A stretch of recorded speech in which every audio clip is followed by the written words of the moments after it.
What is going on, guys? Welcome back to the Unhinged show. Thank you so much for watching. And James, we have a lot to talk about again. We've been pretty busy with movies and with sports. And you had a pretty big weekend this weekend in a lot of different ways. You want to talk about a little bit? Yeah, so Saturday, me and Kaysen, who was on a previous episode of the pod when we talked about WWE SummerSlam, me and him went down to Dallas, the Garland area, and we went and saw TNA Genesis, my first non-WWE event. It was probably the best wrestling event I've been to, aside from Bad Blood in Atlanta with me and my brother a few years ago. But yeah, we were like right there at the ring. We had floor seats. I got to see Jeff Hardy. Shout out. Kaysen got to see Dolph Ziggler, Nick Nemeth. There was some other guys like AJ Francis, Mustafa Ali, Rich Swann, Mike Santana, some other TNA wrestlers. But it was just a super fun event. We met some cool people down there. Met this dude named Devin that we've been texting back and forth on Snapchat.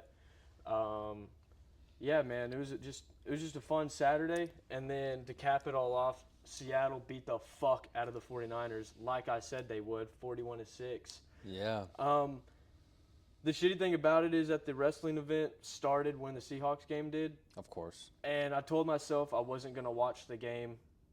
I was going to record it, watch it afterwards on the drive back They home. had planned to go week in advance as well, about weeks in advance. So it's not like... Yeah, it wasn't like, we were saying... Just unfortunate. It was unfortunate.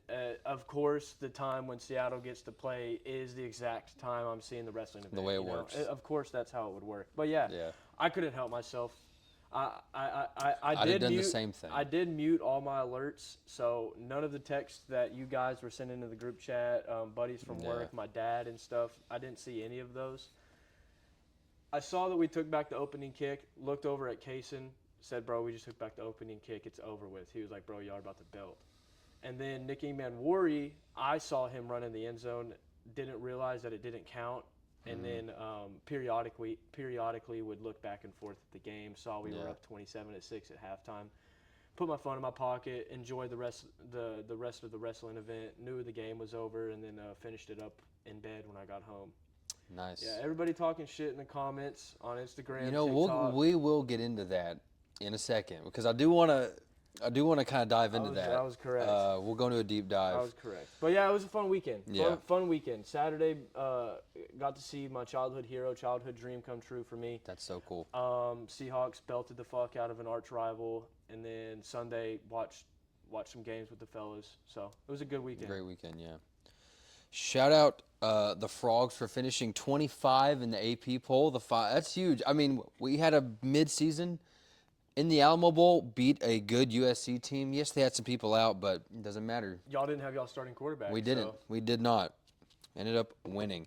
And let me tell you something. You put TCU in the Alamo Bowl, they're beating anyone. I mean, they're beating anyone. Are they undefeated? Yes. Really? And all in incredible games too. I've never seen them lose the Alamo Bowl. No. Comeback win versus Oregon. Obviously, you were there. The greatest college game ever, literally.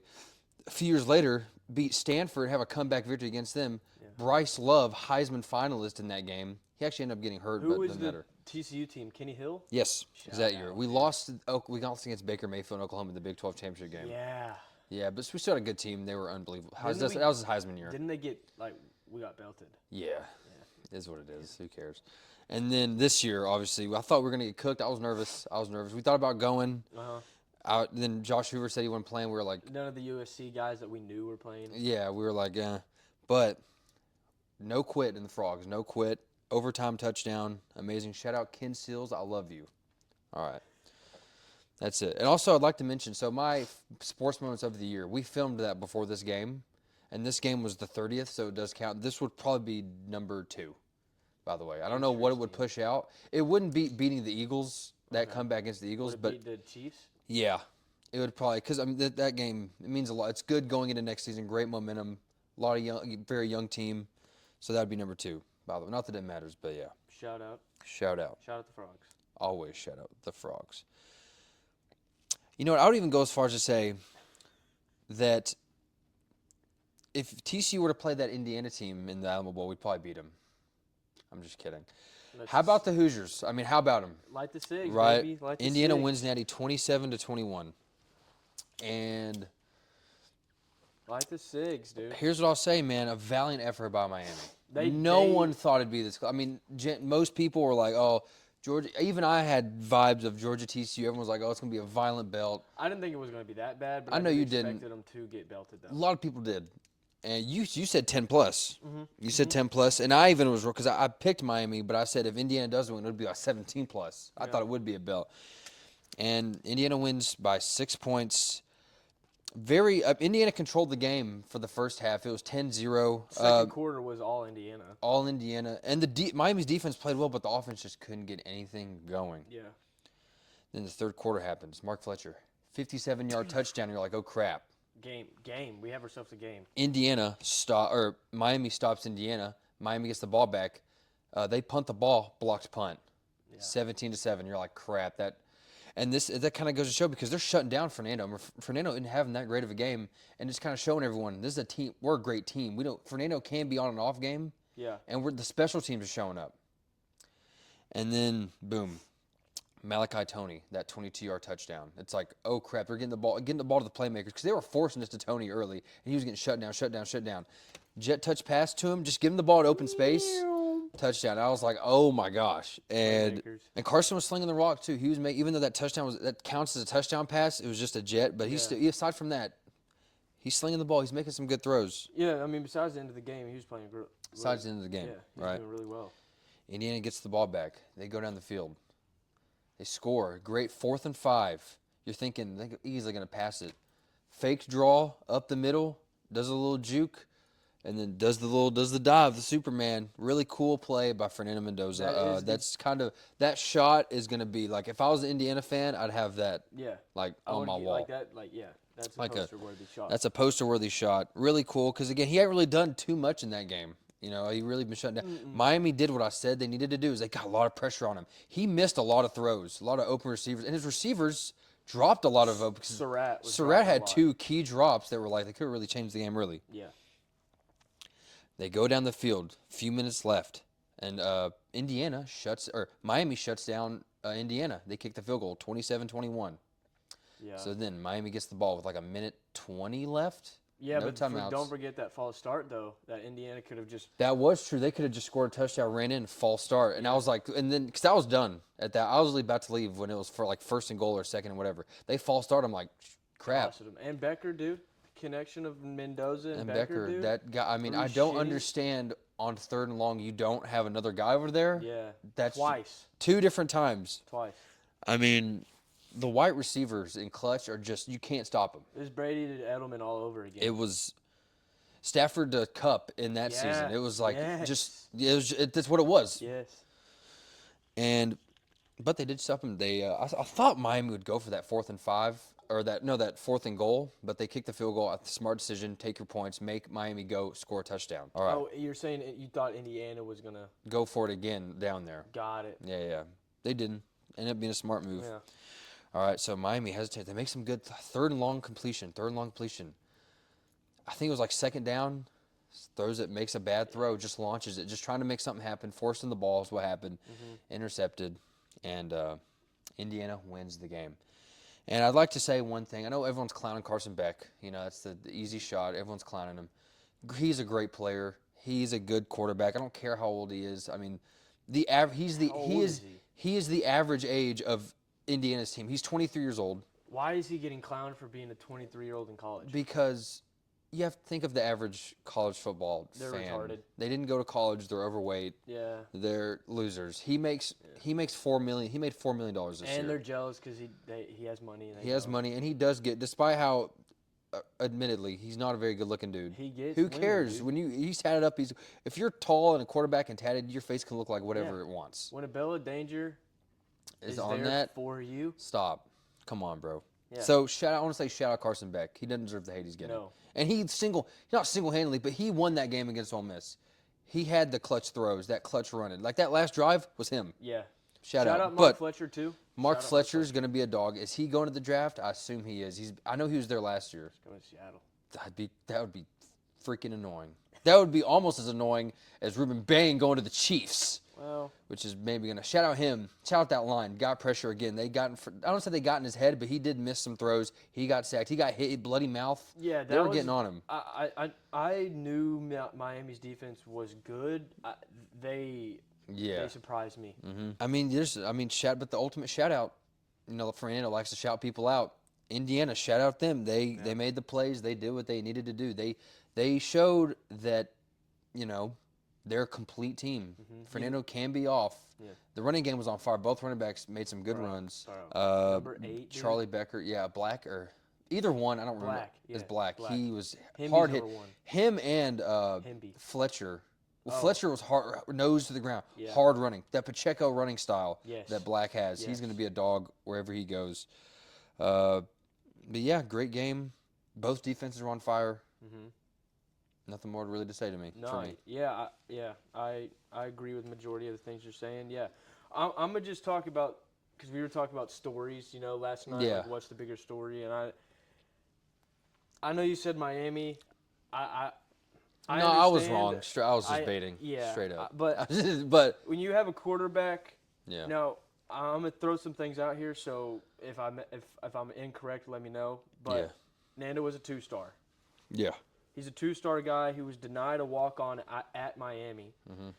He goes from D2, right? No, he started Cal. So he didn't even go D2. He just started straight at Cal. Went to Okay, Cal. okay. Cal for 3 So years. started at Cal, almost beat Miami last year with Cam Ward. Insane game. Insane game at night. They had game day there. Me and Holden watched that game. It was unbelievable. Cam Ward just is that. And nobody knew who the fuck this Fernando guy was. I knew he was making some. I was like, I remember watching that game and being like, this guy's pretty damn good. Yeah, it was so late I didn't get to watch it. But Yeah. Almost beat Miami last year. And to go from that to going to Indiana, winning the Heisman, winning the Natty, I mean, that alone is a great story. Winning in his home state. Yep. His home state. And then what Cignetti's done just in 2 years at Indiana, turning one of the worst college football programs in the country to like a national championship winner second year, going to the playoffs his first year, getting belted by Notre Dame. Granted, they made the national championship. Last year. They lost to the 2 teams that made the national championship: Ohio State and Notre Dame. And now, after winning the Natty, they're a powerhouse in the Big Ten and potentially a powerhouse for years to come, like as one of those like premier brands. And it's insane to think about. I saw the press conference where he said, I'm going to take the day off tomorrow and then we'll back at it. Like, bro. He's back at it for 2026. One day off. Oh, he's like, what, we won the national, I'll take a day off. Fine. Yeah. Fine, I deserve it. I'm going to have a beer. That's the life of a college football coach, That's though, how it is, because you got to get back on it. Recruiting. Yep. But, I mean, getting Hoover is a massive get. I'm sure there's going to be a bunch of guys from this group that won the Natty to stay. Yeah, and I'm going to be, again, go Frogs, right? Hoover's my guy. I was critical of him, but he was a good quarterback, and I made a TikTok about it. I was pretty salty when I first heard about it, right? Like, again, I felt like a Maddox girlfriend, I'm gonna be rooting for him. I am. Yeah. Because that Frog blood, right?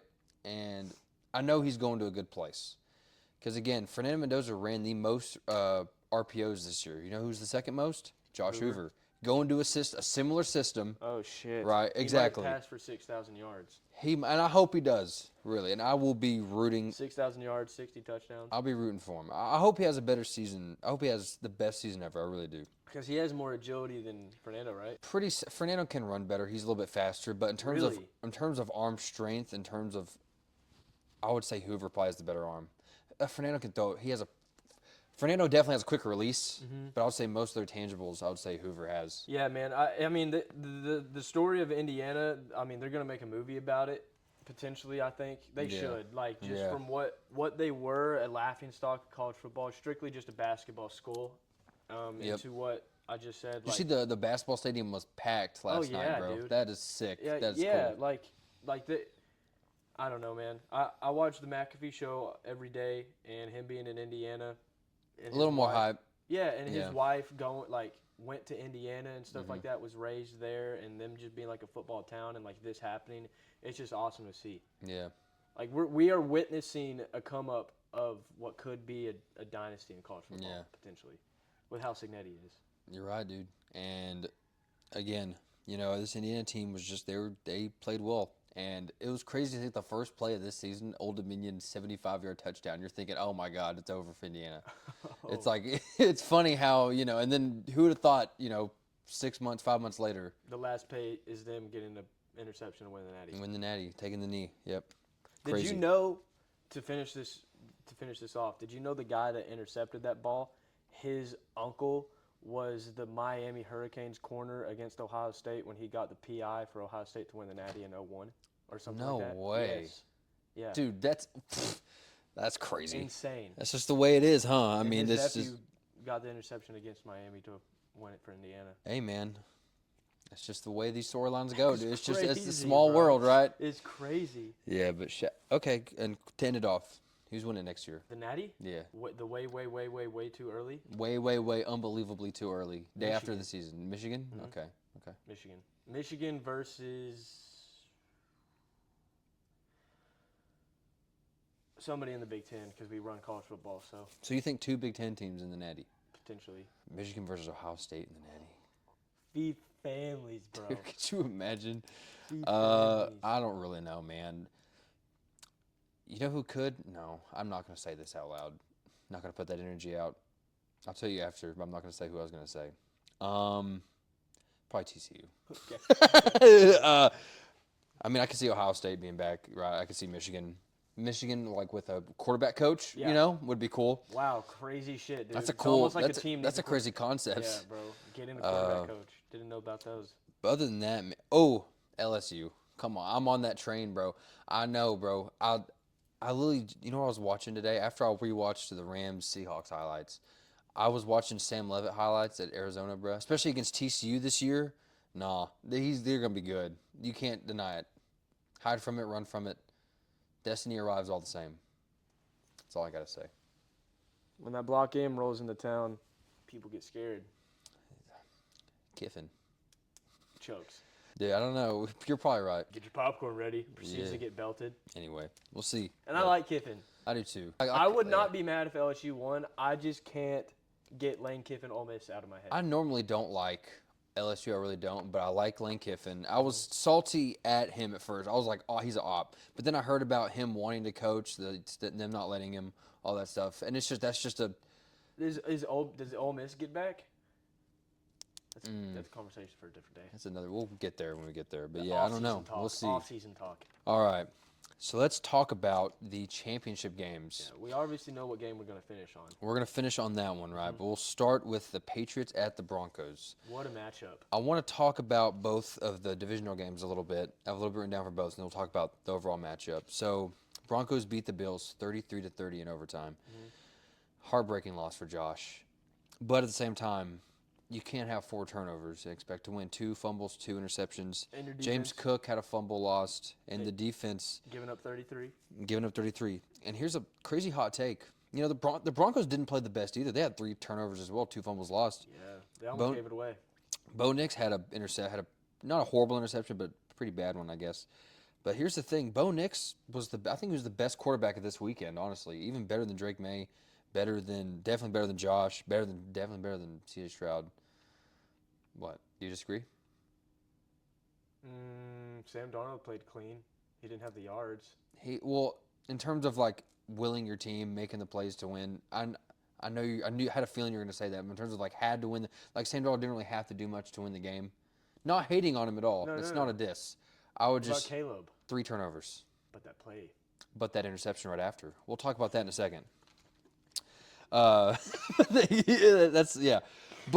that's fair. Bo Nix, I think he was the best quarterback of the weekend. Okay. Marvin Mims had 90 yards and a touchdown. That catch. Cortland Sutton had a decent game. I know there's the controversial PIs, the 2, and that pissed me off. That made me really angry.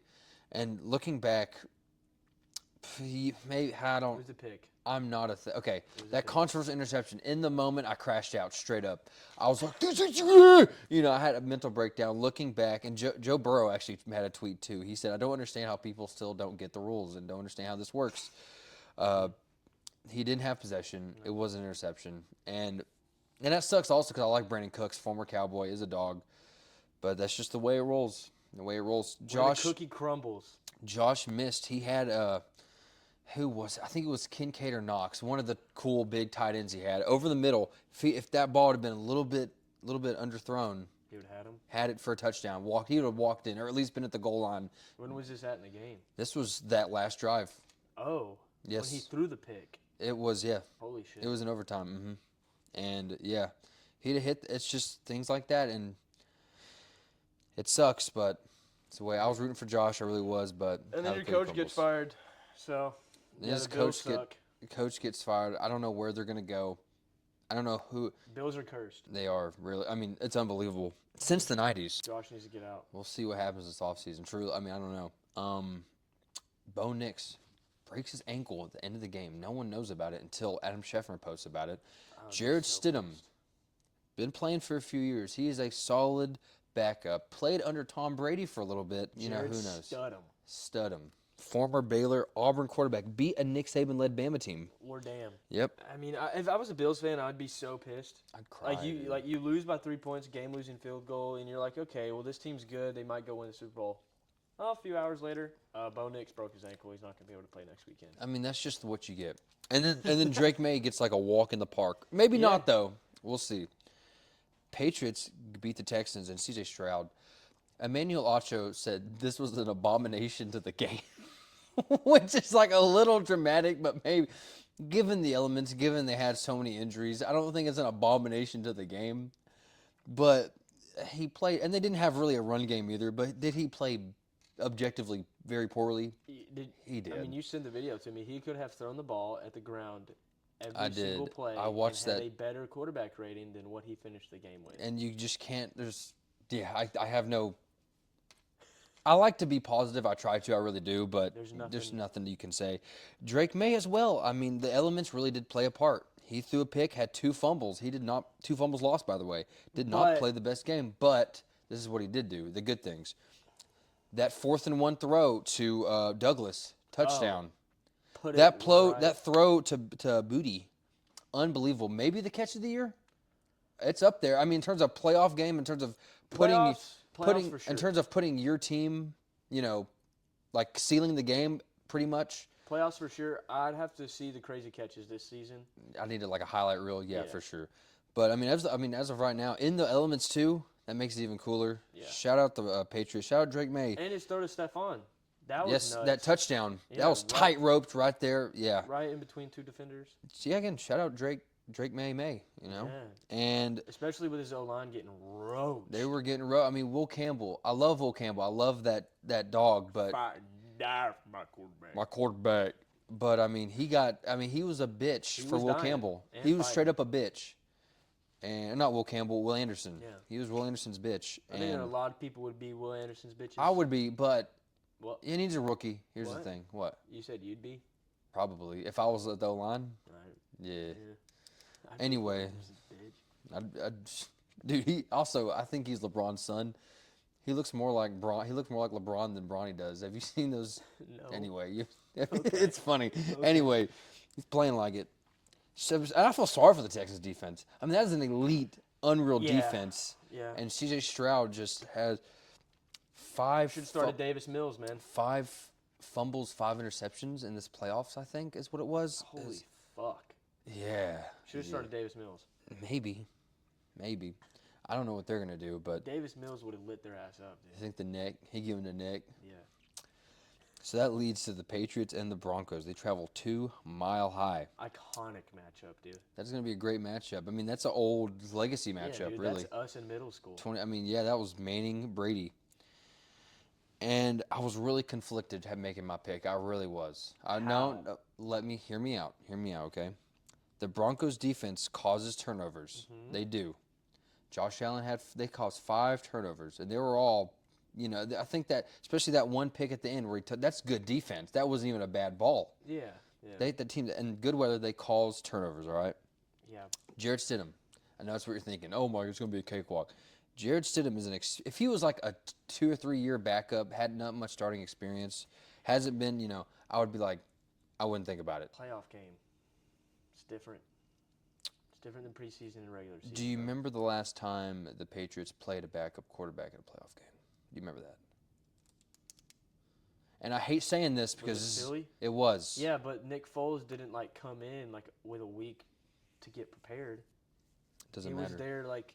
I'm just when saying, Carson think Wentz about. got hurt. I really just said that for BS, but yeah.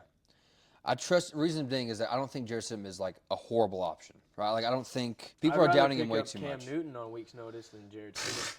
Imagine they just get Cam. Sign A-Rod Anyway. 10-day. I think it's going to be a very defensive game. Like I think the Broncos defense, they realize they're thinking the way I'm saying. They're thinking we're going to have to shut down. We're going to have to get turnovers. We're going to have to lock down Drake May. We're going to have to do that. It could be nasty. I think neither quarterback has a great game. Like Interesting. I wouldn't be surprised if neither quarterback has a touchdown pass in this game. That's where I'm What? going. Do you know the Broncos defense? Yeah. Pat Surtain? Okay. I wouldn't be surprised if neither quarterback has a touchdown pass. I think it would be similar to like the Natty where Fernando how had that the Natty rushing. was like Miami's defense is playing so good, but like eventually they're going to crack because their offense can't do anything. Well, And Fernando didn't have a touchdown pass last night. Remember that? And they still put up 30. I'm just saying they could both pull up 3 and neither has a touchdown pass. That's my prediction True. for the game. Okay. Yeah. I mean, yeah. Neither quarterback has an outstanding game. That doesn't mean they have a bad game. I mean, think I don't know. about I it. can't see Drake may not have a touchdown pass. That's fine. Very valid opinion there. That could mean he could have 7 rushing touchdowns, right? I just don't. Okay. You know what I'm saying? Who knows, yeah, right? Yeah. And I don't know why. This is just my gut. We got to fly over. God bless. Anyway, I don't know why I feel this way, and I can't explain it, but I have to go with how I'm feeling. Have to go with what I'm looking at. The Broncos win an ugly game. 13-10. No, let's go 17-14. Broncos win. Wow. I'm severely shocked. I am too. But I cannot with good You just have a gut feeling. It's just there. I would be lying to you. Does it have to do with the MVP race and Drake May and the internet? Absolutely not. Patriots fans. Okay. Absolutely not. I'm on the Drake May team. Oh. Okay. Cool. While I want Stafford to win, still, Yeah. it's that doesn't matter anymore. It's a regular season award, Yeah. right? But I'm on the Drake May team, and I wouldn't. And another thing, I would not be upset if the Patriots won. I don't care about being wrong. You just have a gut feeling. I literally just can't fight it. Wow. It's like when I realized I liked feet, right? It's like I can't fight it anymore. You know? My Denver versus New England. Denver has to stay ahead of the sticks. Okay. With the backup quarterback, they can't be getting they can't allow the Patriots defense and Mike Vrabel to scheme them up because they're just going to get fucked. Because Christian Gonzalez is too good. Their other cornerback, Jones, I think, is too good. And their front seven is very, very stout. They have to play smart, 0 penalties, lean on their defense, make it ugly, like what you're trying, essentially talking about. Yeah. How the That's Texans play. That's how I think the Broncos can win if they make it ugly. That's why I think it'll be an ugly That's what I'm game. saying. Not going to be high scoring. Yeah, if Denver wants to win, they have to make the game ugly. They have to play how Houston was playing, except their offense can't be inept. And then New England, pound the rock, quick offense, get Denver off track. Don't allow Denver's pass rush to tee off on Drake May. Don't put Will Campbell and your right tackle on shitty islands. Chip them with the with the running backs. Chip them with the tight ends. Get the ball out quick to where Benito and everybody else can't tee off. And complicate the game for Stidham. Make the game hard. He has a week to prepare for your defense. Throw blitzes. Everything out. Throw different coverage packages. Show a cover 1 look, drop out to cover 3. Show a cover 2 look, bring in to cover 1. Do crazy shit. I think defensively, New England's just too good. I understand Denver's defense being great. I know they are. But when you have a guy in Stidham, I just don't. I can't see how a backup quarterback. I don't know why, but off. Maybe I'm just falling for the hype and the edits I've seen. I very well could be. I did see Sean Payton in an interview. He was like, "Y'all watch out. Y'all think Stidham is." And he's been ready. saying this since it's not. He that said was kind of tough. He said at the beginning of the season, he said we have a good quarterback room. We have a QB2 that I think could start at multiple places in this league. So he's not just. Of course, he obviously not going to say yeah, we're cooked, but he's believed in Jarrett Stidham since day one. Interesting. So okay, yeah. New England's too good defensively for a backup to beat them.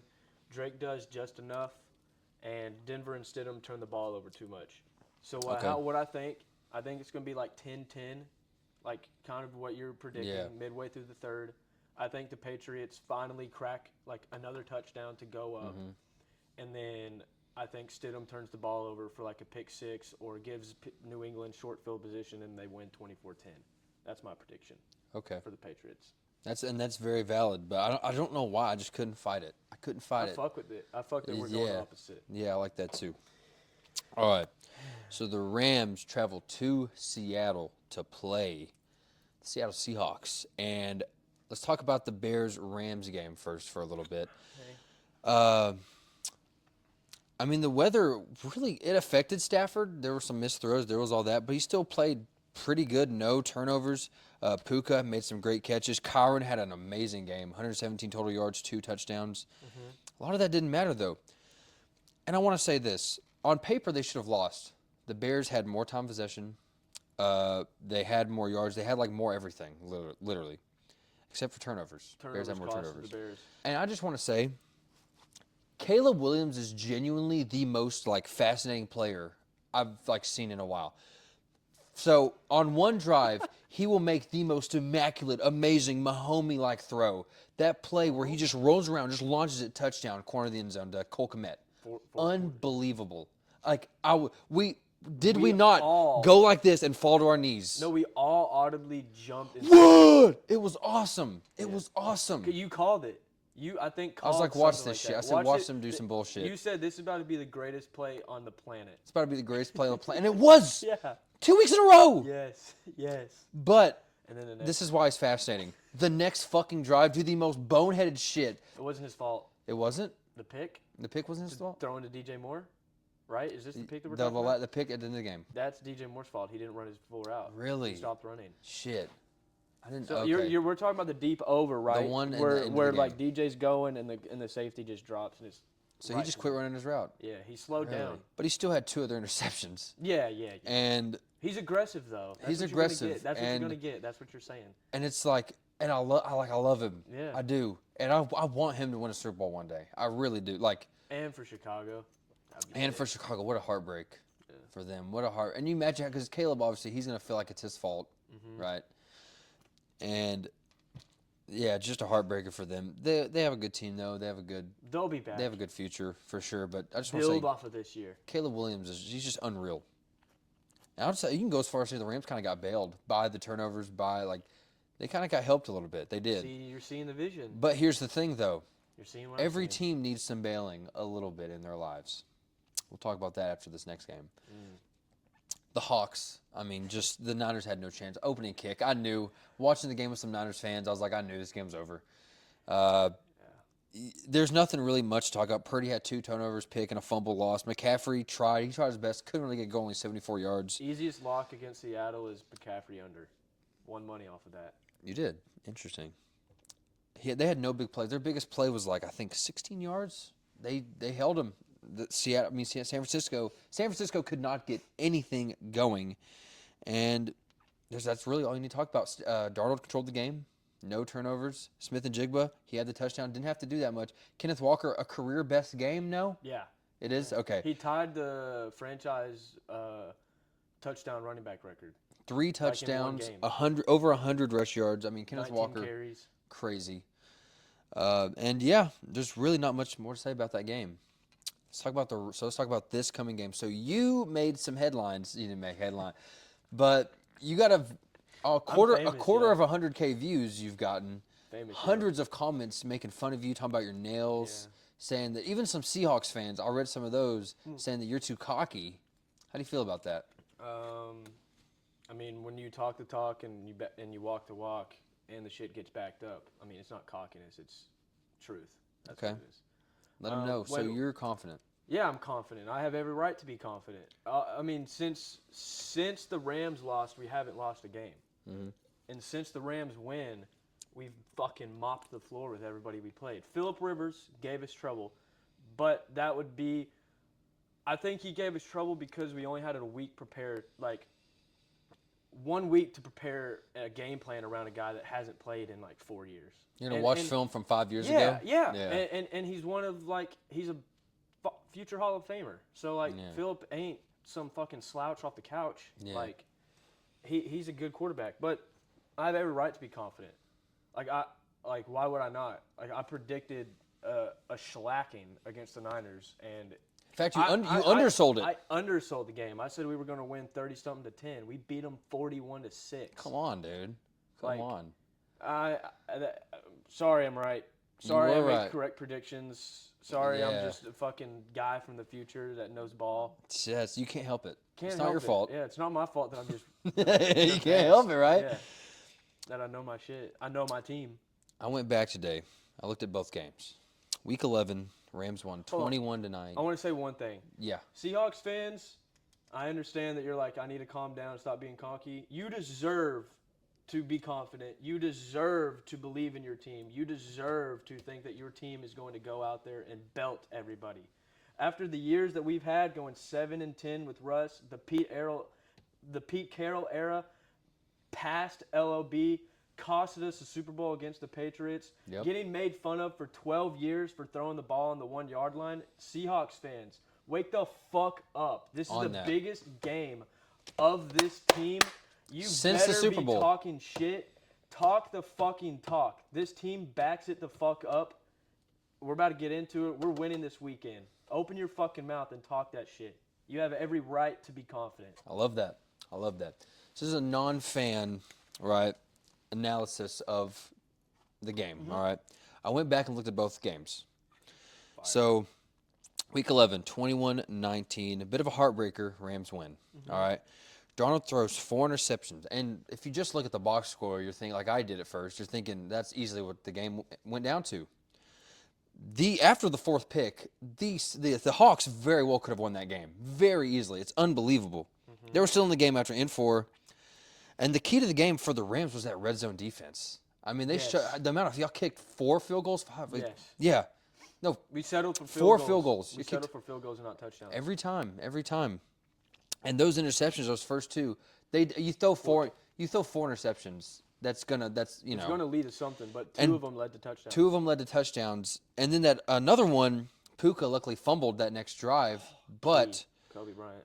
I mean, very well still in the game. It was a missed field goal, hard field goal. Yeah, to win the game. And I was watching it because you're thinking like, oh, it's easily what did it. No, the Seahawks defense was for real. They were good. It's just like when you keep turning the ball over inside the red zone. What are you going to do? That was the game that flipped the season because of the post game with Ernest Jones. He told everybody to go, he said, fuck you for doubting Sam Darnold.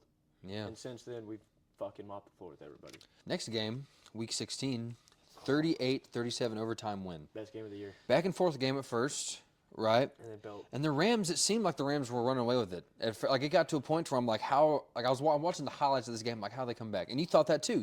I muted the game. Muted the game and was doom scrolling. 30-14 with 9 minutes left. Talk to me. Shaheed punt return.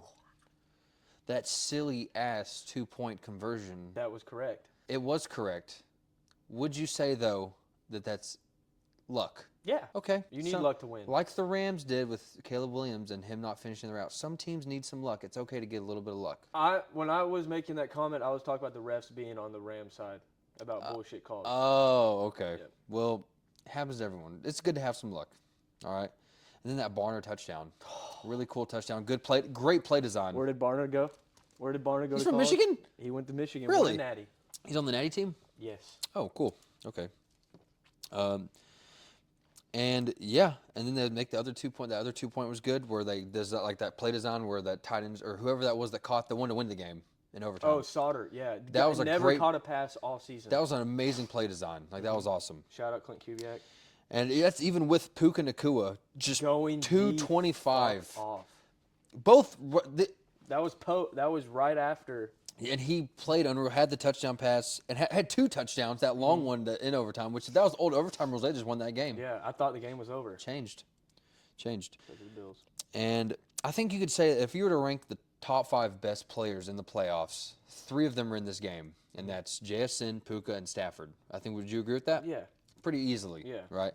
And 1 and 2, I mean, Stafford, in terms of right now, Puka and JSN, whichever order you want to put them in, I mean, they're the 2 best receivers in the NFL. Best players in the NFL. Best players in the NFL. I know you don't like Puka, but I know you respect him. I respect Puka. I respect his game. I think he's an arrogant little cunt. That's how I feel about George Kittle. Yeah. Same exact thing, right? and I get it. Don't disrespect my team, and I won't hate you.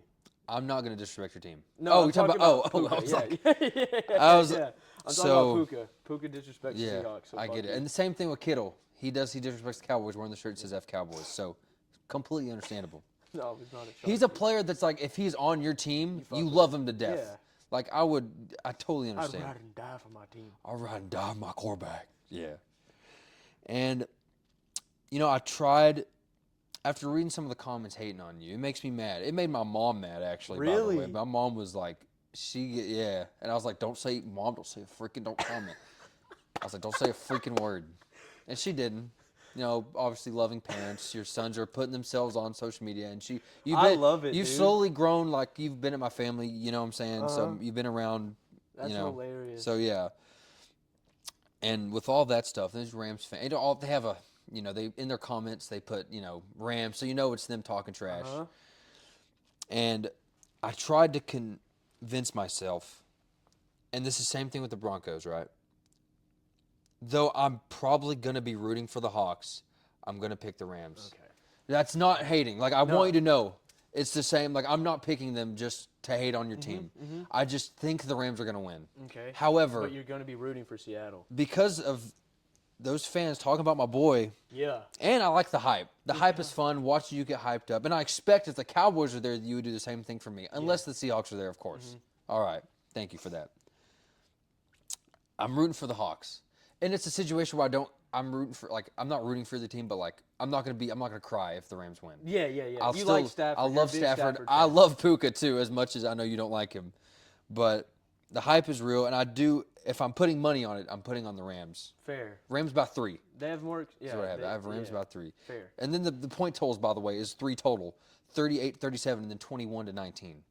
Okay. So I think it's going to be a similar game. I don't think it'll be a comeback game because the Rams have already locked in. They know that they just came back down 16 on us with 9 minutes left in the game. They're not going to let that happen again. I think it'll be similar, probably more to the first game than the second game. But I have the Rams winning by 3. But go Hawks, though, and I mean that. Shout out. The man of the hour, me. He is the man of the hour. Another game of the year candidate. Both teams hate each other. Both coaches really are going to be fucking ready for this. Both teams are going to be ready. Both coaches are going to have their players fired the fuck up. Right. This game is going to be at night. The 12th man flag is going to be up and raised. I don't know who's going to raise it. Doug Baldwin raised it for the Niners. We're just Sherman, bro. I hope it's somebody from the LOB. That place is going to be Cam rocking. Chancellor? That's your favorite player. Fuck, bro. Don't cool. even get me. Yeah, I got you, yeah. That place is going to be rocking. This is our first NFC Championship game since the comeback against the Packers in 2014, where we went to the Super Bowl with the Jermaine Kearse game-winning touchdown. This is a massive matchup. This is a massive game. The matchup of the game of the weekend is the number 1 defense in the NFL versus a top 2 offense. Yep. That is the matchup that will decide the game. Obviously, Sam playing clean against a mediocre Rams defense. He did have 2 picks in that. And I thought they would be costly, too. At home. He almost threw a pick 6, but somebody hawked him down, I think, or something. 6 turnovers in 2 games. It's important to, talk about, right? The ghost, quote-unquote, that Puka wants to talk about, or that he said on Pat McAfee that got in Sam's head after the first game. That's what pissed me the fuck off. That's the beauty of it, though, right? The ghost. He beat his demons. He beat his demons in that Rams game with the comeback. That shot our team up into the stratosphere. But the matchup, Seahawks D, Rams offense. It will be back and forth for a little bit. Halftime, 17-7, 17-10, 17-13. Second half starts. Mike McDonald, Clint Kubiak. Second half adjustments. They've been great. Mind you, we haven't given up a touchdown. We're going to give up a touchdown. Second half adjustments. Seahawks defense dominates the fucking second half. Okay. Sam and the offense play clean and smart. K9 dominates, has another great game. Cam Akers' revenge game against the Rams. He's on our team. Rams special teams. I've been talking about it. I've been pounding the table that the Rams special teams is dog shit. It's going to cost them in this game. They will fuck up. We're winning this game 38-20. 38-20. You said in the video, you said 42-20 or 40-22. Yeah, somebody commented. They made fun of me for my math. I said we were gonna win by 20. I proceeded to make a score. We won by 18. By the way, actually, they actually didn't watch the full video because you said it'll be close at first, and then that's actually what you said in the video. And everyone's saying, close doesn't mean. People don't watch the full. They get emotional and make a comment. Yeah, anyway. I think it's going to be a close game at first, in my opinion. But I think 38-20 though. That's a belt. 20, yeah. Or yeah, almost. Yeah.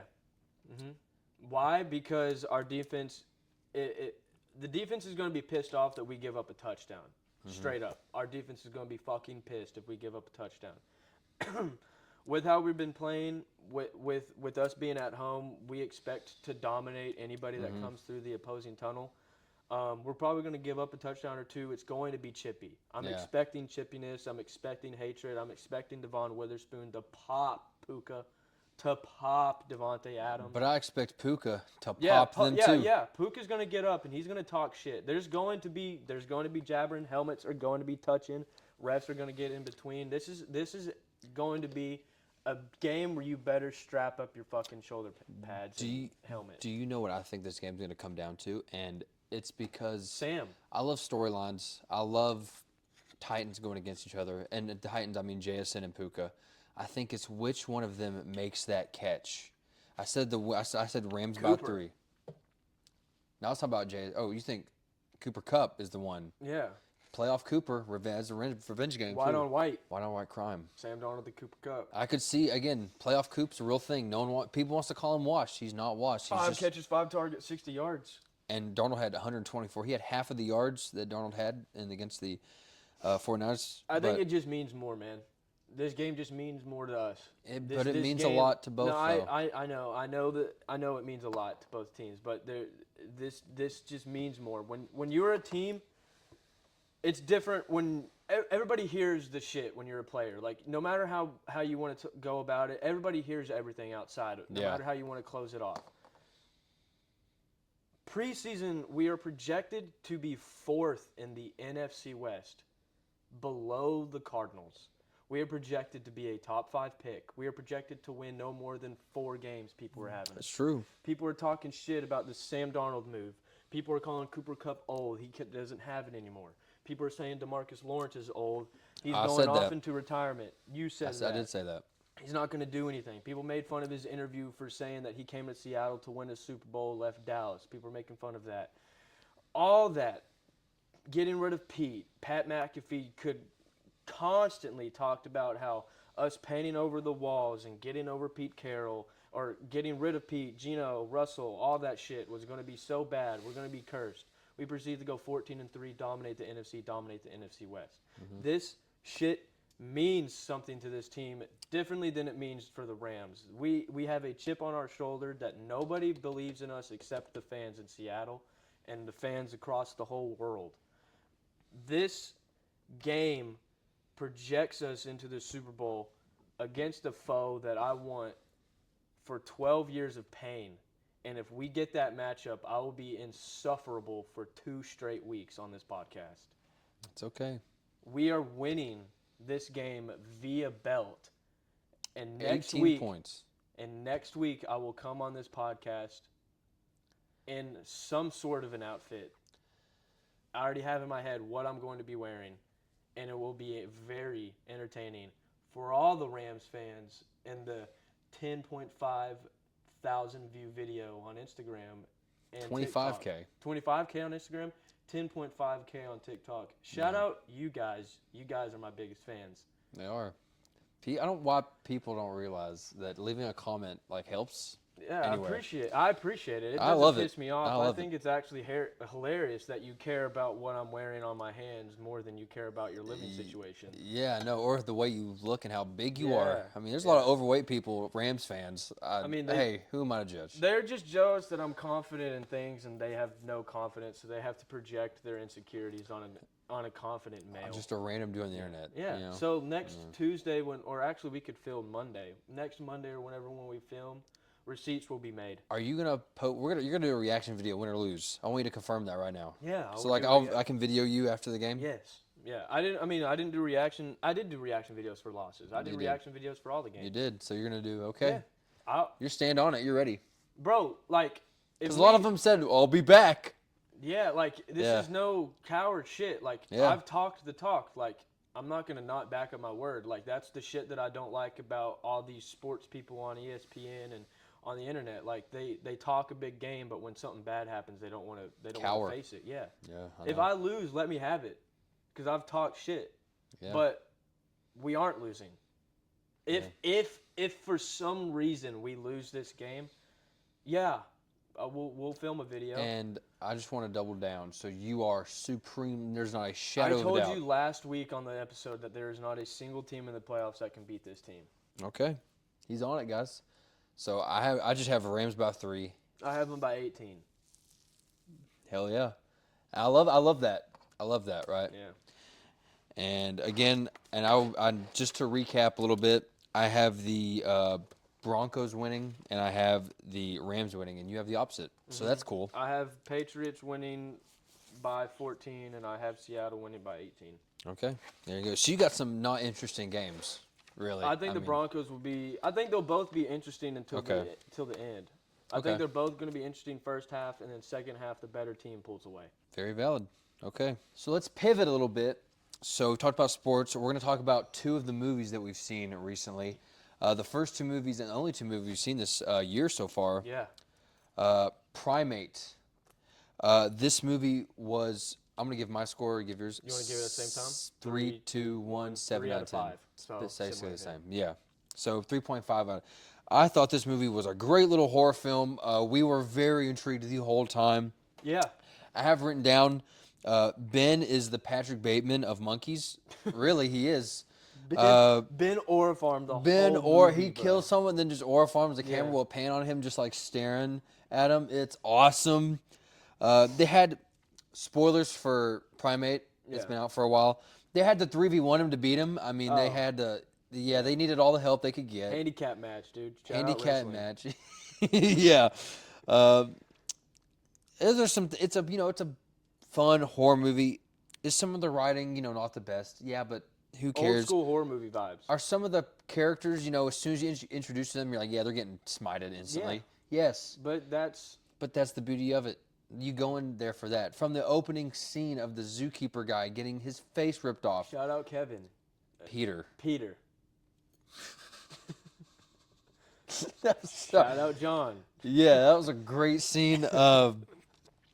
I actually kind of cared about the main character. I cared about the main dad who's mute or deaf. That was cool. Again, highly would recommend, just if you want to go turn your brain off and watch a fun, brutal horror movie. Yeah, go see Primate. No, surprised at how much I enjoyed it. Really, we were like, "What? It's so good." What the hell? We expected it to be a cringy. Like the trailers made it seem like it was the worst movie. The trailers were trash, and it was Hat Guy that. He said the same thing. The trailers were trash, but actually the kills were awesome. Yeah. And there was other people online saying like, "Hey, this is actually pretty fun." Very entertaining. And you wanted to see it more than I did. I was like, "Okay, fine, whatever." Yeah. And I'm very glad I did. I mean, vibe of a old school horror movie. Yes. Very low budget. Yep. It's set in one location. Yep. The acting is as good as you expect. Like, sure, it's cringy, but like you're not expecting superb Christopher Nolan acting. No. Simple story to follow and very fun. Like, if you're not. This movie separates the real horror fans from the wannabe performative horror fans. Yeah. If you like brutal kills, like that horror, you're gonna like this. Mm-hmm. If you're only there to watch, like, I don't know what would be a performative horror movie, but with like more depth to it. Yeah, something more depth, and it gives you a little startle, but it's classified horror. It's it's in French, and it's it's about capitalism and how it's bad or something. Yeah. I'm kidding, relax, but you know what I'm saying, like there's some deeper horror movie. Yeah, dude, like turn your brain off. Go have fun for an hour and a half. Watch a monkey. Go watch a monkey fuck up people in Orifarm. It's fun. Shout out Ben, dude. Shout out Ben. So we're gonna talk about 28 years later, the Bone Temple in full spoiler fashion. All right, so full spoilers if you haven't seen the movie. We have a lot to talk about. So I said out of the theater, I said I don't want to give it a 10 yet. I said I'm trying to get better about not just throwing 10 out of 10 out there. Mm-hmm.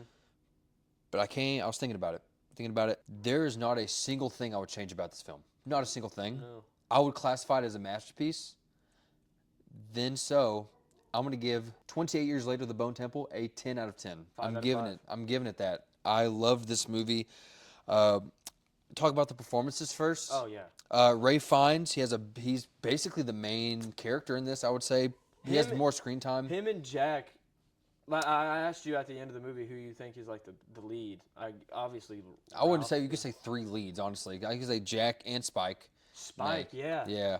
Samson.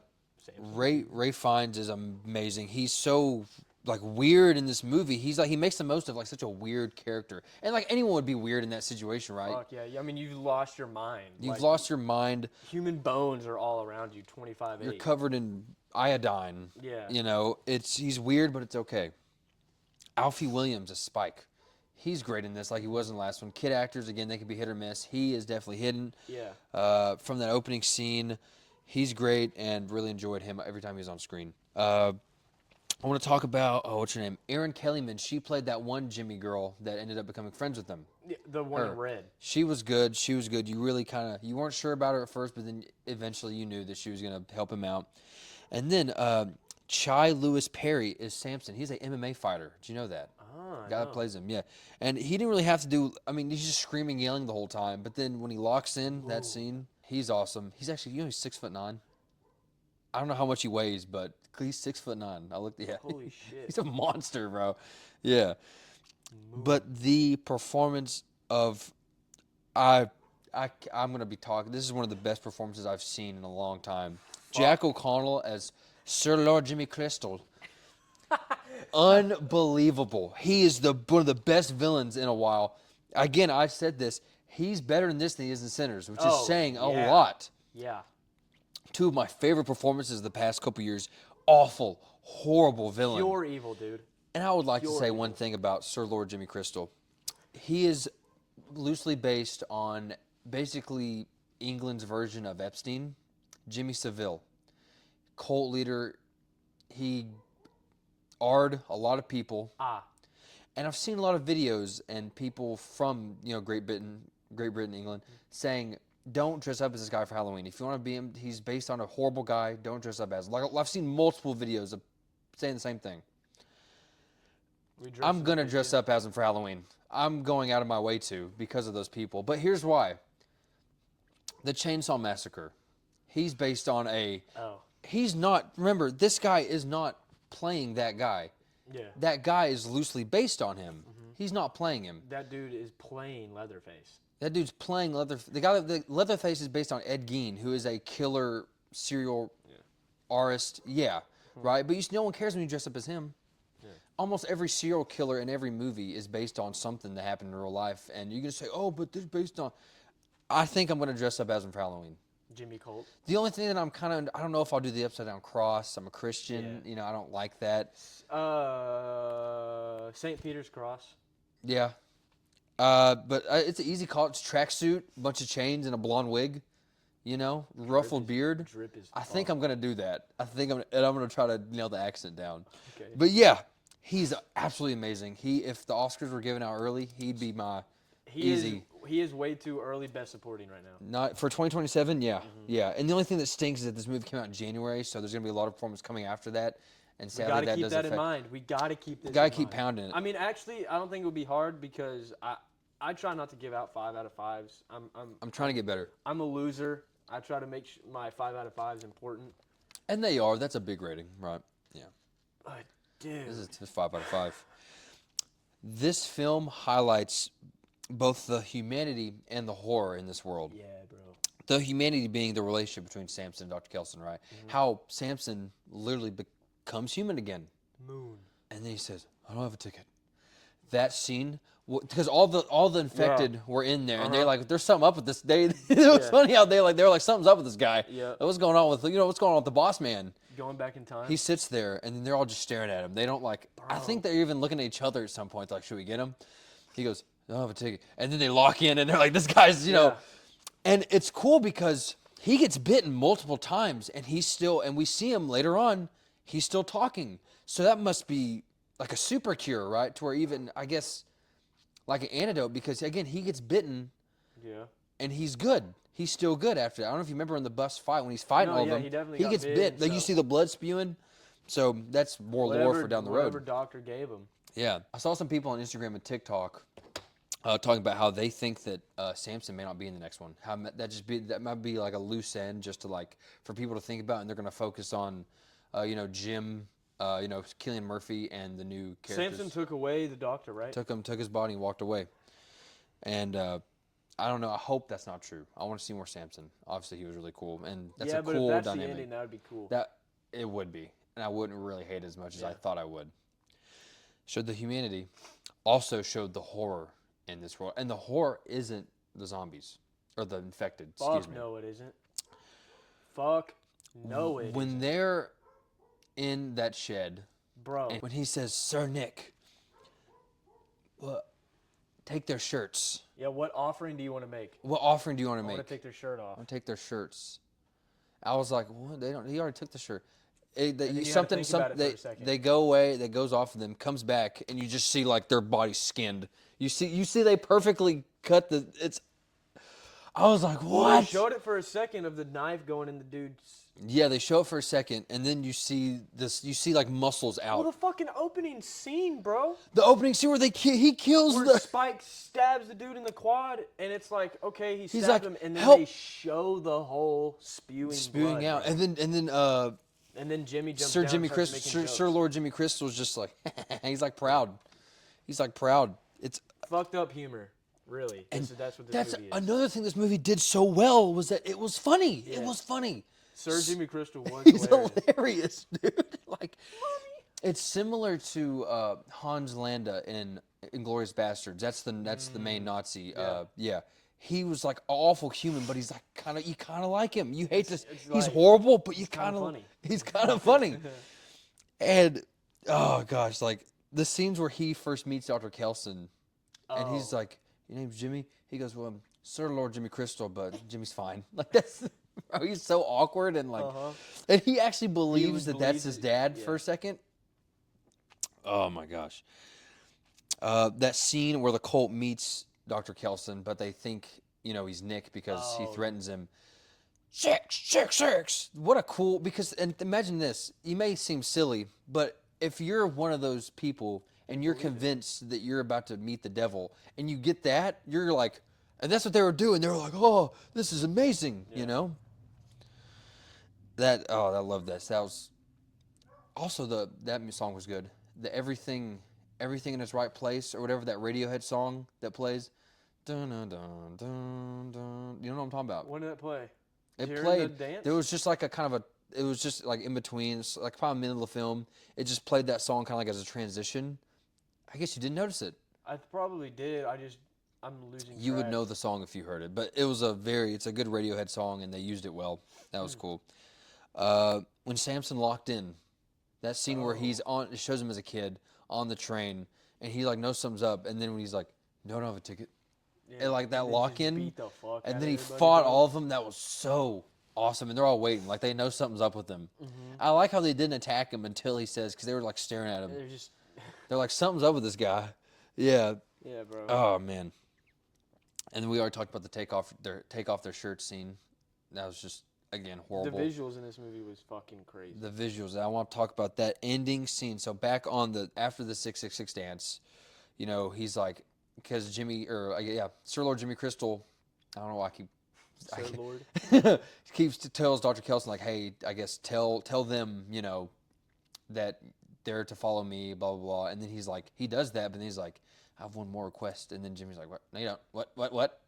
And then he tells them, I need a sacrifice my son. Yeah, but he said that because he noticed Spike. He noticed Spike. He saw because Spike was the only one with his mask on.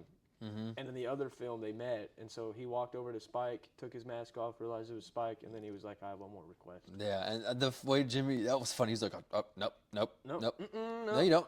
Like he's, Yeah. And then they all attack him. Then he kills them, and then the girl one girl, and Spike, yeah, yeah, and then the other two Jimmys they get smited. fucking Yeah, smited. that shot of Jimmy on the upside down cross that like kind of fucks with me. Like I've been thinking about it, just like how it's like scary. You feel ucky. You feel so ucky. It feels Ucky, like I yucky, said. We icky. want to grab your cross and read the like Bible we said after in the watching review, this. bro. Like I like read the whole Bible after watching that movie, bro. And it haunted me when he was like, "Father, why have you forsaken me?" Thinking that Samson is, and that he had that vision that he had horns. That was nuts. That was unbelievable. And then that ending, which I've heard some more theories saying that what if Jimmy came back as like an alpha infected? How fucking cool would that be? I don't think they'd go that far. How would he have been infected? Oh, at the end, the two guys jumping in. Yeah. Maybe they rip his head off, or maybe they don't, because the zombies really just infect you. They don't. It's only the alphas that rip your head off, as far as I've seen. But holy shit, Sir Jimmy Crystal isn't infected. How cool would that be? Alpha infected, bro. Yeah, yeah. Then that scene, I thought Samson was gonna rip his head off or something, but he just kind of looked at him, took Kelson, he said thank you, and then Kelson dies. Crazy. And then that end scene, Killian's back. You hear his voice, and I was like, yes, it's him.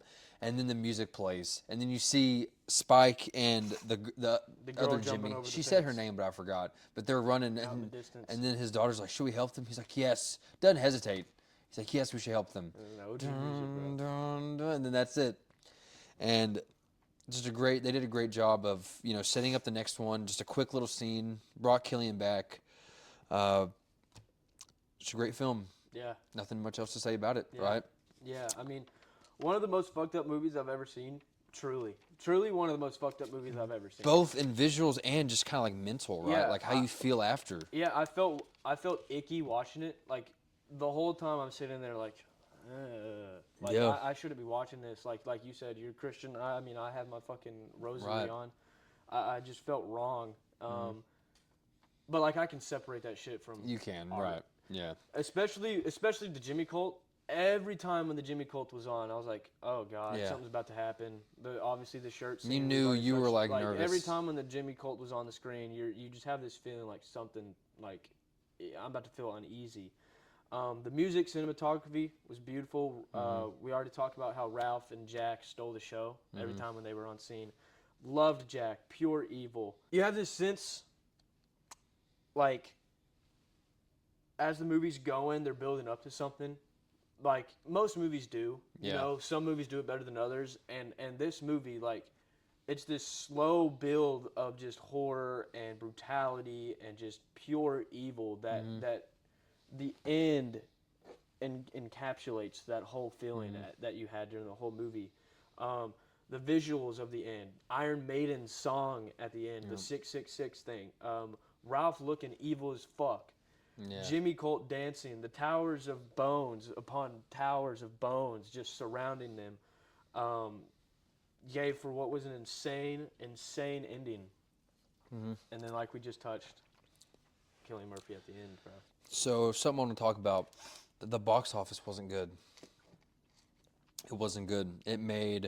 So the way it works, so since yesterday was Martin Luther King Day, it's like a weekend box office, like holiday thing. So it made $15 million in 4 days, which the last one made $30 million. So it made less. I don't understand why people don't go see Go to the fucking movies. It hurt my feelings, bro. It made me upset when I heard about that. Go to the fucking movies, dude. We have good news.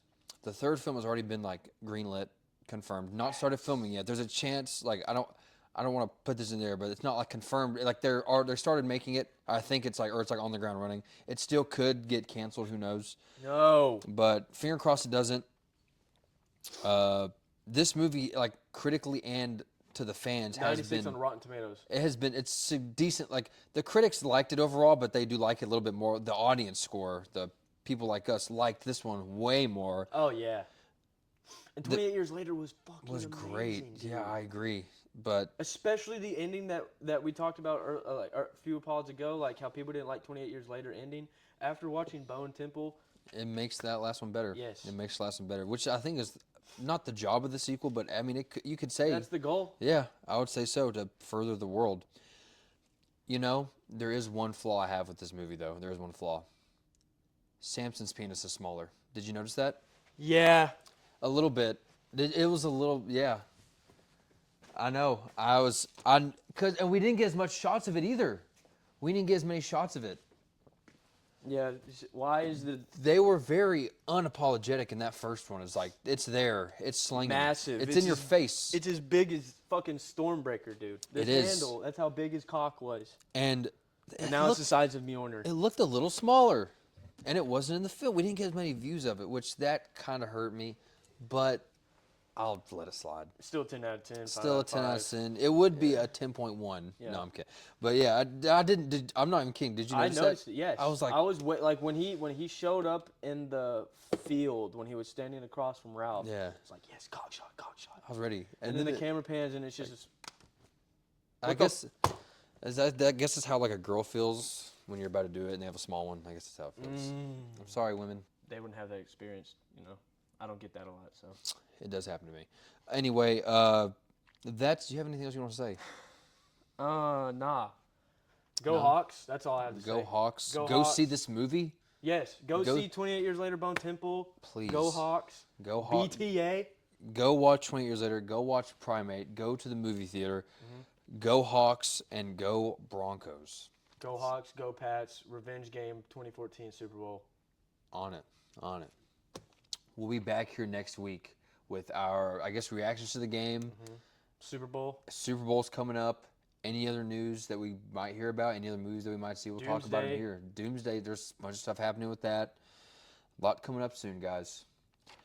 Thank you for watching. I'm Luke. This is James. See you later.